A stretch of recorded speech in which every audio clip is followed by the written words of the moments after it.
Oh, okay, yes, we're live with our very special guest from EOS Nation. And yeah, Yoshi. This Daniel is his name. Daniel, Daniel. That's my great to name, have Daniel. you here. Yes. You Good just told to me. be here. Thanks for having me. All right, man. You just told me you are located in Toronto, Canada, That's right. and you are one of the 21 block producers of EOS. So we are very honored to have such a special guest in the show. Yeah, appreciate Uh, being here. EOS is about to have its third anniversary, if I'm correct. EOS Nation is about to have its third anniversary. So we're a block producer. We're one of kind of many entities in the EOS ecosystem that are working to make EOS and crypto in general as strong as possible. EOS was launched in June, so a little less than 3 years, but it's getting there too. Yeah. Could you give us a little bit more of a background? Because I'm sure that EOS is not the first crypto that you got involved with. Sure, yeah. Background on myself?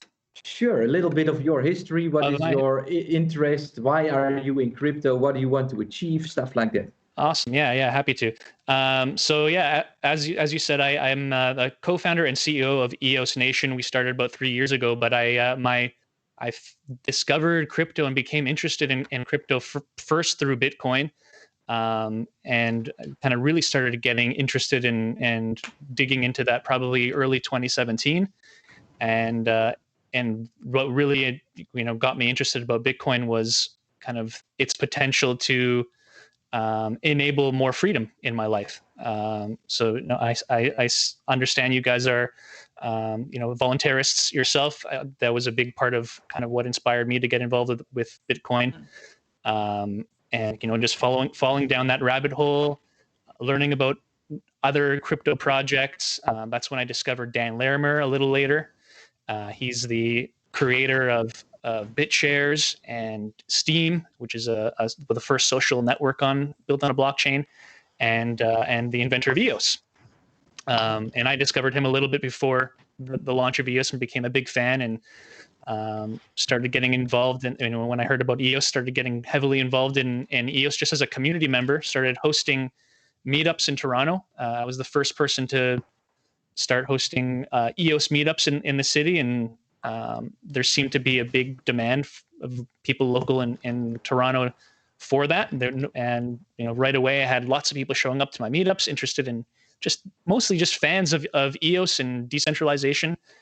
And it was just through that where I kind of met more people from the EOS community and met my co-founders, where we decided to start EOS Nation and this was before the launch of EOS. And I'm not sure how familiar your listeners and viewers are of what EOS is and how it all works.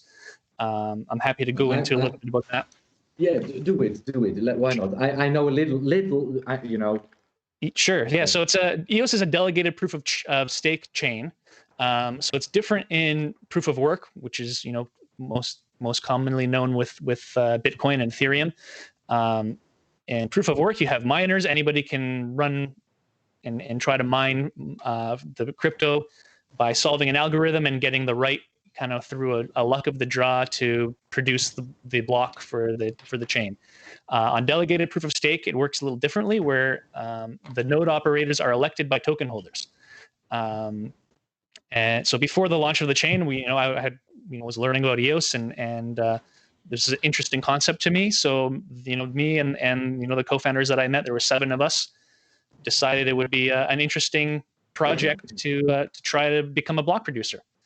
And without really we're completely self-funded, just really enthusiasts who decided to get really involved on the community side of things. We had a strong Facebook group, a lot of followers started writing articles, and started an ambassador program where we were, the mission was really just to expand the knowledge of EOS by hosting meetups all around the world. Our ambassadors are located all around the world, and they're just passionate, people who want to spread freedom and the knowledge of crypto. And we started supporting them by giving them materials and a little bit of funding, and paying for their subscription to Meetup to be able to host meetups in their local areas. And that's really how we got started. And then from there, we got more and more kind of knowledgeable of the EOS software, and began hiring more technology skills on our team, and now we're, besides, we've been, we were successful in being elected as a block producer, and on top of that, we're developing software for other people, contractually. We're building our own products. We've got our own trading engines, and so we're doing everything we can within the EOS ecosystem to try to help make it more successful and more useful to the users. A quick question: how many people does the team of EOS Nation have? How many people does it consist of? There's lots. So we've got, and you can check out our team site. We've got an amazing team. If you go to eosnation.io/team, there's 7 co-founders, and we've got a nice team of devs. It's been a while since I counted, so let me actually pull it up. Our team's been growing recently, so I've got, like I said, 7 co-founders. We've got 8 on our core members of our core team, mostly devs, but also technical consultants, hardware consultants. We have 4 interns, and we still have let's see here, 16 ambassadors. So we've got a large team, and all spread around the world. I'm the only one in Toronto. So that's kind of a cool thing about this new digital first world we're heading into. Previously, I was working for Capital One, a bank in Toronto. Average corporate day job. Started EOS Nation kind of on the side as a side hustle, just because I was interested.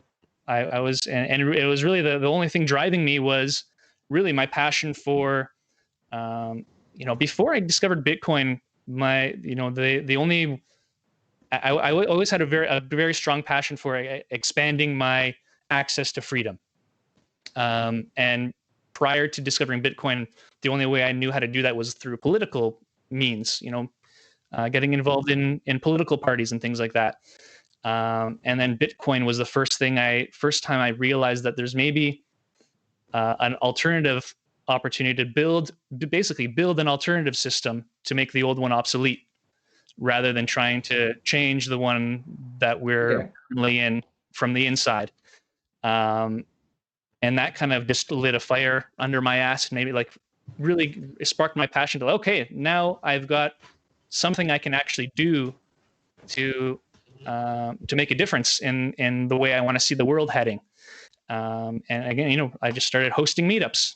That's how I started. And just because I wanted to find other people who are as passionate about it as me, and talk about and find opportunities to collaborate. And yeah, that's how we got involved in, and to look back the past 3 years, and not only are we in the top 21 on EOS, it's the top 21 who are elected to be the node operators on EOS. So we are one of the elected block producers, is what you call, instead of a miner on EOS. What position do you have? We've been number 1 for 95% or so of the last year. So you're top 5. Still. We're number 1. We're number 1. Okay. Pretty consistently for the past year. But we weren't always. We started outside of the top 21, actually. For a long time, we were the first more than a year, probably close to 2 years. We were not even in the top 21. Fortunately, you also earn rewards as what they call a standby block producer. So everyone gets ranked in order of the amount of votes they've accumulated. By votes, that's the amount of EOS that EOS token holders have staked towards you, and basically said, yes, I want this person to be the node operator. For a long time we were in the 40 to 50 range, but you earn rewards as a standby, and we just kept grinding for. And again, a big part of a big reason we were successful goes back to, I was saying there were 7 co-founders, and we have all these ambassadors who are just passionate about the cause, and we were all willing for years to work for nothing basically because we wanted to push this cause forward. For the longest time, we've only basically recently, like in the last maybe few months or so, started paying our co-founders salaries. For the 3 years up to that, everything was going back into the business, back into helping to expand the EOS ecosystem. But now it's starting to pay off. And again, we were lucky that there was, I happened to find 7 really passionate, committed, smart guys who were willing to basically sacrifice the last 3 years of their life. No girls, Daniel. What's that? No girls. No girls. No, not yeah. It was not until recently.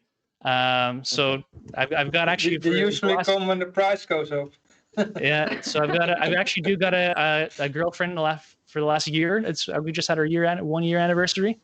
But those first 2 years was just, in my mom's basement, working on the side at first, eventually deciding, okay, I'm going to go for it, quitting my job at Capital One and living off my savings for, a good while. And if it wasn't for, there's no way I would have been able to do that on my own. The fact that I met these 6 other guys we were all kind of supporting each other, and giving each, and a lot of it was just the motivation. It's like, hey, if these guys can do it, I'm going to hang in there too. They believe in this project. That gives me more of a reason to believe in it too. And I'm so happy that I made that leap, kind of give up the old corporate, old fiat bank job, go all in on trying to build the new system, the future system that's where we can kind of have more autonomy over our own life. Yeah, sounds very good. I always mention the women because every time when I meet women in general, I say, come on, please look into crypto, because otherwise all the guys are going to have all the money again. This is your opportunity. Right. And I said to the previous guest, I am not the best salesman, so my success is very limited. I've got a little bit of my own experience with EOS, Daniel. Do you know the Ghostbuster team from Sweden? I do know them, yeah. They're a great team. All right. I'm glad to hear that. They are building because if I'm correct, then EOS tries to create a niche for the governance within blockchain. Is that correct? You try to make people vote for things, basically, instead of paying for stuff or storing your money. You are trying to build a kind of a democracy on the blockchain. And yeah, a big part of it is realigning the incentives from, instead of, in the case of Bitcoin and Ethereum or proof of work, where hash power is basically what rules. In EOS, it's token power. So it tries to align so that the people who are actually holding the tokens are the ones who have the most say in how the network evolves. Yeah. I think it's a interesting way of doing things. And sorry, go ahead. I'm located 20 miles out of Liberland. This is my Liberland passport. Very nice. Oh, you got a passport. Nice. Yeah, I'm a passport holder. That's awesome. And I moved here. I left behind everything. Are they? And the Ghostbuster team. Are they letting people into Liberland these days at all, or is it still guarded? You can go there if you are willing to get arrested. That's basically how it goes. Yeah. We don't have the power.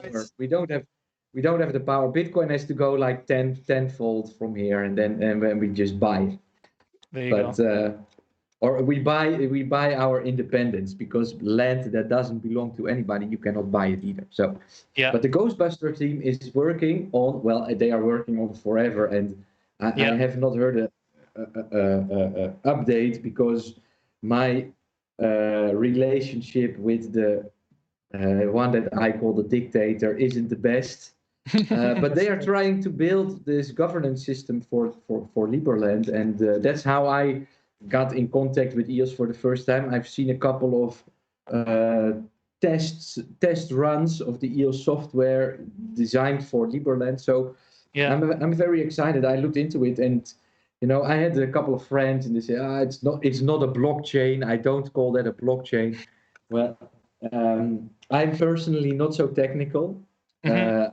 I don't understand most of the technical aspects of crypto, but I do understand the economic part. And Right. personally, I am in crypto because I believe that I vote with my wallet. Yeah. Right. So I don't want this system where you can endlessly print money while we only have one planet Earth. And Right. that is the problem that I saw with this money system. And and everyone else is starting to wake up to this now too. That's why we're seeing, what we're seeing in with the price of Bitcoin lately. Well, but 20% of US dollars printed in the last year. That's true. That's true. But I do think that the current bull run is not so much because of people, but because of some institutional money. But okay, where do you think EOS will go if you are going to govern? If you are going to be used to govern, what are you going to govern? How big is this project going to be?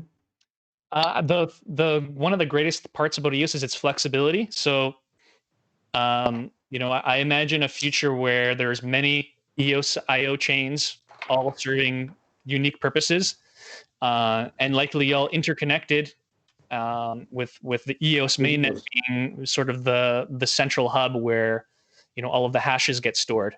Yeah. And EOS is super flexible. You can launch a chain on one block. You can have a single block producer running it as a private chain, completely centralized, or you can have a public chain like the EOS mainnet, where everyone is elected by the token holders. It's up to basically the developer of that use case to decide how they want to use it, and I think that's kind of the beauty of it. It's like decentralized. There's not one way to do EOS right. You can have a completely decentralized public chain to go all the way to a completely private single node operator, basically database, but they're all compatible with each other, and they can all add value to each other in different ways. What I remember from when I looked into EOS is that the amount of transactions, or let's call them transactions. Do you call that different? A transaction, a movement you can either call it there's different levels. There's transactions and operations. We usually like to count operations. There could be multiple operations within a transaction, because EOS is a little bit more advanced and complex than something like Bitcoin, where usually a transaction is one thing. Whereas within EOS, you can have complicated things like an arbitration that borrows funds from a smart contract, a flash loan, purchases a token on a market, sells it on another market, keeps the difference and pays back the loan, all within one transaction. That's the type of thing that EOS is very efficient at. And what I learned from that is that you can handle so many of those in a second, like many-fold of a Bitcoin. That is what I think is really interesting, because I always say, no matter what blockchain or what crypto coin, the world is too complex for one. Do you think EOS can serve an entire planet? Yeah, again, and I think different different platforms have bring different value. So I don't think, for example, EOS will replace Bitcoin. I think they both serve different purposes. I think EOS can help to scale Bitcoin. I think EOS can help to make Bitcoin more usable for day-to-day transactions. But I think Bitcoin would remain as that reserve currency for the new digital economy. Again, I think Ethereum probably has a role to play as well. But neither Bitcoin nor Ethereum are able to serve things like, for example, a social network. If you want to build a social network where the users control their own data, they're making thousands of likes, hundreds of, millions of likes a second, probably on a platform like Facebook. And every single one of them likes a transaction on a blockchain. They have also a social network on Bitcoin Cash, several, I think. Like a Memo.cash and a Member.cash. But how is that different with the social network on EOS? The user experience you're able to provide. So the latency is way smaller. You got half-second blocks on EOS. So click something and you get a result instantly. You don't have to wait for the transaction to confirm. And again, you can do. Cash, yeah. Sorry. With Bitcoin Cash, they have also immediate confirmation. So, yeah. Right, and then you got the 4,000 transactions per second on EOS as well. Okay. Which is, I think, a big factor. And then just the way the flexibility it gives you to really offer a great user experience, like accounts that can have various permissions managed. You can set up an EOS account that can be recovered by a group of friends, for example, with various levels of permissions. It's really simple to kind of set up. EOS was designed to basically be an account-based blockchain platform that makes it really simple and effective at building these types of user-friendly platforms. But again, the institutional DeFi stuff, I can see a lot of that is still happening on Ethereum. I can see, again, EOS helping scale that better, and then again being a platform for things like social networks, and there's all kinds of use cases out there that can benefit from that decentralized aspect of allowing the users to own their data. A quick question: how do you write code in EOS? What kind of a system do you? What is the language? The smart contracts are done in C++. But a lot of the magic is done in the UI, which you can, it's up to your dev team to decide how they want to do it. We like to do our front end mostly in Vue.js. I've seen React and everything like that, but smart contracts, C++. I got a comment in the chat. I'm accepting EOS, says Frommel NL. All right. We have a raffle wheel going on. You can win EOS in the raffle. I don't know how much. Half a EOS per raffle we give away. Let's think, because what I also. Okay, yes. Sorry, you go first. Yeah, but my question is going to be long, Johan. Are you sure? A short one. We talked before with the other guest about the problems with Ethereum. Mm-hmm. You know about it. It's getting very expensive to the network. Yeah. Did you notice if there was with EOS that more people move to EOS now since the problem with Ethereum? I think all of the networks are probably experiencing kind of an increase in enthusiasm and people kind of checking it out. I don't know how much is migrating from EOS or from Ethereum to EOS, but I do see that there's definitely a market that EOS can serve that Ethereum can't. When you go into DeFi was the big hot thing in 2020, where most of the activity came on Ethereum. With the gas fees, if you're doing things like arbitrage, you can only go after opportunities where the profit is more than that gas fee that you're going to get. And if if it's hundreds of dollars or tens of dollars even in gas fees, that limits your opportunities. Where on EOS, you can be doing micro arb opportunities, dollars, cents even, because there's no fees. You can go after those tiny little opportunities. There's a big difference though right now in terms of where the liquidity is. There's way more action happening on Ethereum than there is on EOS. So what we're seeing is those massive opportunities right now. Those big trades are happening on Ethereum, and we're seeing a lot of micro trades happening on EOS.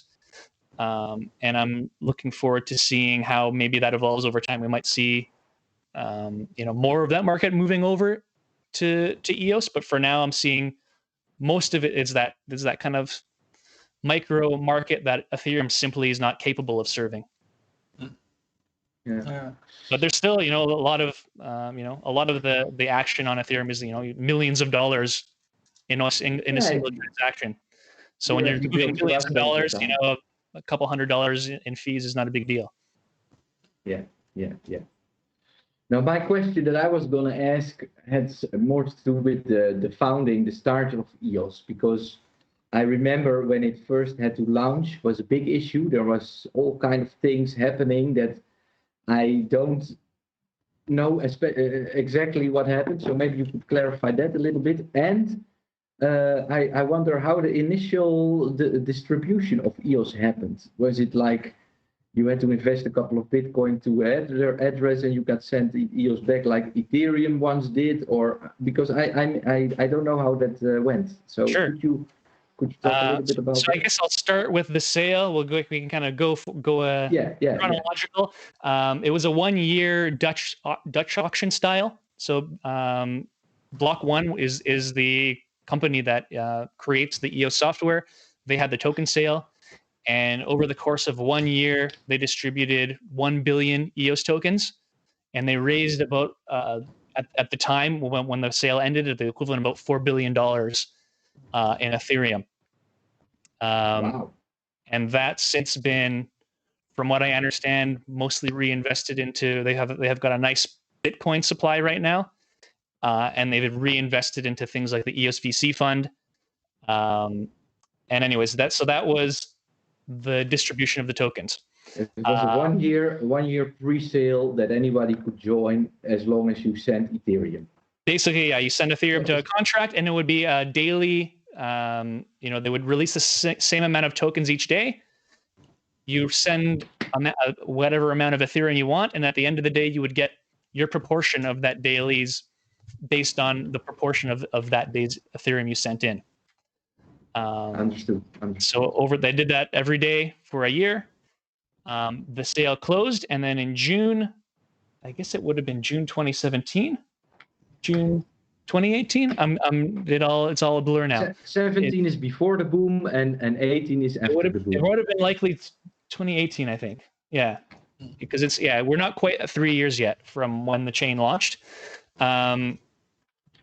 Basically Block One released this software to the world saying, here's the EOS.io. It's a blockchain operating system that it's up to now the community to boot it up and elect block producers to run it. And so that took some time. It was like a completely decentralized effort of all these strangers from around the world saying, okay, I'm going to be a block producer. I'm going to be a block producer. How do we boot this thing up? Let's get it booted up. And you needed 15% of tokens to vote before it unlocked the chain. So I don't remember how long it took, but it took weeks before first I had a chain that was running, and then enough tokens participating to unlock it and actually make it active. But I thought, I know at the time there was a lot of people saying, it was a failure or something like that. But I thought it was like a magical experience and amazing. Like I'd never seen anything launched like this before, where it was just passionate people and teams from around the world who just wanted to see this succeed, all getting together to launch it. I've never seen something so decentralized before. Without, again, Block One just released the software. They took a pretty hands back approach for, probably very smart and strategic reasons. And I thought it was a huge success. It took more time than some people were expecting, but I thought it was a pretty fun time exciting thing to be a part of. I'm always the numbers guy. So how much inflation does EOS have? How much blocks, let's say, how much is the daily emission? And is there a max supply, or will it continue forever? So there's a 1% inflation per year, and that all goes to the block rewards to pay the block producers. So the block producers, they don't earn any fees. There's no fees. So 100% of the block producer rewards come from that 1% inflation. And yeah, that's the inflation. So that's 10 million EOS per year indefinitely. Yeah, unless the community decides to make changes to that. So they're, one of the governance aspects of EOS. So again, there's the top 21 are the block producers who are operating the network. They're also the ones who upgrade the network. So if there's an upgrade to the software, all of those block producers would have to upgrade the software on their nodes. And it takes 15 out of 21 of them to on an MSIG to vote any changes to anything on the network. So actually, for example, when the network first started, there was 5% inflation. Still, only 1% of that was going to, or only 1% in total was going to the block rewards, and there was that other 4% was going into a savings account that was intended to be a basically a worker proposal system, similar to what Dash has, that token holders would be able to vote to send those funds for development or for anything, marketing. But the community decided they actually didn't want that.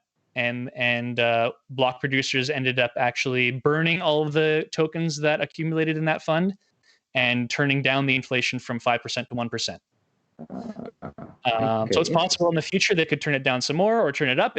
There's all kinds of it's comes down to basically the 15 of the top 21 block producers agreeing to make any changes. Is 21 a good number, you think? Some depots has 51. So that's why I'm asking, is 21 enough? I trust Dan Larimer in that department. So I know that he's had a lot of experience. So he's the one who kind of, the architect, the genius behind EOS. He's the one who decided that 21 number based on his experience, with the previous blockchains he's run, what he's seen in the ecosystem. And it was a balance of sufficient decentralization and performance. The higher you go, the more of a performance sacrifice you take. So there is. So I don't know, the exactly the math and what went into that, but that was kind of what was determined based on his research, and I tend to agree usually in that regard. I understand how it's an uneven number. That's how far my logic goes. But no, that's one of the things that you sometimes hear when you talk about EOS. You say it's only 21 voters. Yeah. And, so some of the depots went for 51. So that's why. Right. But it's not really 21. So the way you think about it is each of those 21 are determined by, all the individual token holders. So it's like there's levels of course, it's like a mining pool, pool. And if you look at mining pools on the last time I looked at the distribution of mining hash power on something like Ethereum or Bitcoin, it was something like 3 mining pools controlled more than 51% of the hash power. Whereas again on EOS, it's a minimum of 21. Yeah. And then again, each of those are, if one of those 21 votes in a way that the majority of token holders don't agree with, they just vote them out, put someone else in to vote according to their coins to a different vote. That's how it works. Yeah. And it's super effective. You see rankings changing constantly. People getting kicked out because they did something that upset token holders. People getting put in because they did they were a standby block producer who did something that the network saw as very valuable. They get rewarded by getting put into the top 21. So there's a pretty cool dynamic there. Guys, sorry, my wife just came in. She wants to eat. Okay. So I have to help her a little bit with pointing out what we have here, and I'll be back in a few minutes. Sure. Mute yourself, please, Johan. Mute yourself. I'll mute myself. Yeah. Just as a small reminder before we all hear all the cooking happening. What's cooking in the kitchen? Well, Daniel, my questions that I had beforehand are answered in a great way. Is there something I can? Oh wait, I have one comment in the chat here. It says Vol says, since EOS got accepted with Bitsler, I'm liking it way more. I don't know Bitsler, but me neither. I guess it's some kind of a payment provider. Okay. Daniel, I'd love to see it more integrated into. So yeah, anyone watching this, if you're, if you want to help expand the, EOS, and you run a payment process or something, support EOS. Great, and we'd love to help. Can I accept EOS to my stream, for example? Yeah.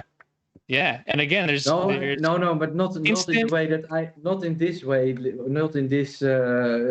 but I have a connection with Bitcoin Cash and my stream, and people can send Bitcoin Cash and they get a message in stream that.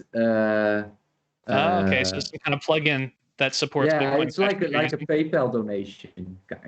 This works in the same way. Right. So that would be something for me. I'm streaming. That's mostly what I do. All I can do is talk. That's always what I say. So, is there something we did not mention yet, Daniel? No, I'd say again, the theme of today's episode I heard is living with crypto. I would say don't if that's something you want to do, just start. You don't have to have any particular skill set. I'm not a developer, or I was not an investor or anything like that. I just was someone passionate about this idea, started getting involved. My strengths were on the community side, project management side, product side of things. I was good at kind of rallying people together but I could not myself code anything. So if you're there thinking, how I want to get involved in crypto, but I'm not a developer, don't let that stop you. If you're thinking, I don't have any money, I can't, Bitcoin is $30,000 right now, I can't afford that. Don't let that stop you. Start, putting a little couple, a small portion of each of your paychecks. That's all you got to do. That's how I started. Stack sats. What's that? Stack sats. Exactly. Stack sats. Yeah. Bitsler is a gambling site. I learned something today. I need to do more of these marathon streams. We are running, by the way, almost 12 hours, but still going strong. There is a question from BetKing16. How can I work for EOS? He asks. Yeah. So is that a possibility, or is it you can work for EOS Nation? That is a little. EOS Nation, or any of the other block producers, or Block One. Again, they're the guys who are developing the software, and they've got especially if you're a developer, that's probably a really good choice. Or you can become a content creator. We've got all kinds of folks within the EOS community who are earning a living just creating YouTube videos, for example, I made an EOS video once in my life. Yeah, how'd that go? Did you get a good reception on that? Well, my reach is very limited, but I kept on saying EOS, and then when I watched it back, I was like, no, it's EOS. Oh, then I've heard it pronounced. Even people who have been in this ecosystem for many, I hear people call it EOS. I call it EOS. I don't know is that right or wrong. That's how I say it. The thing is, if Liberland is going to build its own EOS, then I want to have a micro Liberland where I have the local community surrounding Liberland that also has kind of say, and I am the top 5 investor of Liberland. Not anymore, by the way, because all my points have been put to 0. I'm the persona non grata because I ask too many questions, I guess. But that doesn't matter for now. I wanted to build my own my own EOS that. Because I'm a top 5 token holder, I can say that I'm going to be in the top 21 of Liberland. But then that position I want to give to the community. And then whatever that community votes is going to be the vote of that. No, it's not. Is it a delegate? Delegate block producer. Block producer, yeah. Which you can delegate to someone else to vote on your behalf. Yeah. So I made a little video on that, and that was cool. Like 1 year, 2 years ago, I think. 1 year ago. Not too long. 1 year ago. Not even. Wow, time goes so fast. Time flies when you're having fun. Living on crypto is one of the subjects of today. A second subject that we also touched today is the case of Julian Assange, because tomorrow the verdict of his court case will be in London. If you're okay with it, Daniel, if you want to talk about it, maybe it's too political for you and you don't want to get into that, into that corner. And then I also respect that. But I have, if you like it, because we have time. It doesn't matter. But there is one journalist from the Netherlands, and who is the only one that I know that really did some research on the case, that really, did interviews with people that went to protests, or that he spoke with the parliamentarian from the EU Parliament about, because he was observing there, and he really put his time in there to broadcast things. If you like that, I can invite him. I think if I need to send him a message so that he's ready, but I think you can participate in that conversation. It's not planned, because I contacted him 2 nights ago, and it was like, hey, in case you have time, we would, we are going anyway. So if you are okay with it, I'm gonna try and add it into the stream, and we can have a conversation with the 3 of us. Sure, I'm definitely not an expert in that area, but I definitely believe in the right to share. Yeah, cool. So yeah. In case you have questions on it, and then I'm sure that he knows it. So, let me. Now I need to find his name. I'm gonna send him a message. Yeah, he's ready. He wrote me. Now I just need to find his handle. Let's. Okay. This is the one. Ed. Let's see. Let's see if he picks up.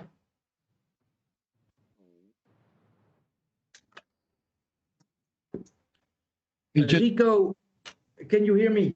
Yes. Wow, that's great. I don't see you yet, though. I don't know if that's my computer or whether you. Maybe I should get an even bigger screen. I don't see you yet, Rico. Hang on, I'm going again. Take your time. Take your time. Don't worry about it. Rico, I'm sitting with Daniel from EOS Nation. I think you have followed our conversation for the last hour. EOS is one of the many crypto coins out there, and their niche, their focus is on governance. Daniel is #1 block producer of EOS at the moment. We didn't check it for the last hours. You never know, but hang on, guys. Give me a sec. Yeah. Go ahead. So this is a Skype. You're not seeing my video. Let's enable the thing. Yeah, that works. Okay, excellent. I'm not seeing my own video, but that's okay. We can see you. I got it there. Okay, top. Okay, yeah, so I'm here. Thanks for having me. Rico, this is Daniel. Daniel, this is Rico. This is a kind of like the aftermath. We started today at 11 o'clock doing a crowdfunding for the legal fund of Julian Assange. It's now 8 o'clock, so we are going live for 9 hours. Rico really was a last-minute guest, but I'm very proud that I managed to, try it. Let's just call it like that. And here he is. Rico was at a protest today in Amsterdam. I would love to hear about that protest. And Daniel, feel free if you have any kind of question, just go ahead. And we are all newbies to each other here, so sure. Nobody knows each other. Oh, and one last comment is that my friend Johan is sometimes falling in the middle of everything and makes some comment, but never mind. Yeah, I have also a wife. She just came in, she wants to eat. So I don't have to eat, but I can. And we have also a guest. So but they all want to eat. Let's go ahead and hear from Rico. Hi, Rico. Hello, Johan. And maybe, Johan, you can mute yourself because it's... I mute myself again, yeah. Yes, please. Rico, thanks again for being here. We are so much amateurs. We are all amateurs here. So please tell me about your day, Rico. I would love to hear about it. Yeah, I will. But allow me just... You've been talking crypto, you've been talking Bitcoin. One of the reasons that I'm journalist now and doing this pretty much full time. Are we still connected? Yeah. The reason that I'm doing this pretty much full time is that I feel free. It's not that I'm rich, but the little bit of Bitcoin that I do have allows me to feel secure in that sense that I can do these kind of things. So that's Max Kaiser and Bitcoin for you there. Thanks, Max. Yeah. So I was listening to you for the last a little under an hour, and you said, someone said the Assange topic is maybe political. First thing I thought was, well, maybe it's politicized, but I would call it a journalistic topic more than a politician's topic. I agree, but it's more that some people, if they work with a crypto project, they don't want to have that connection with Assange because of whatever reason. I have an opinion on Assange, and maybe my investors don't like it, stuff like that. So that's why I asked Daniel if he's okay with adding you to the stream, because we're going to talk Assange now. Cool, you nailed it. You nailed the issue. You nailed the discussions today at the demonstration. So I live near Amsterdam, in Almere. That's where I have a little studio. The backdrop here is when I'm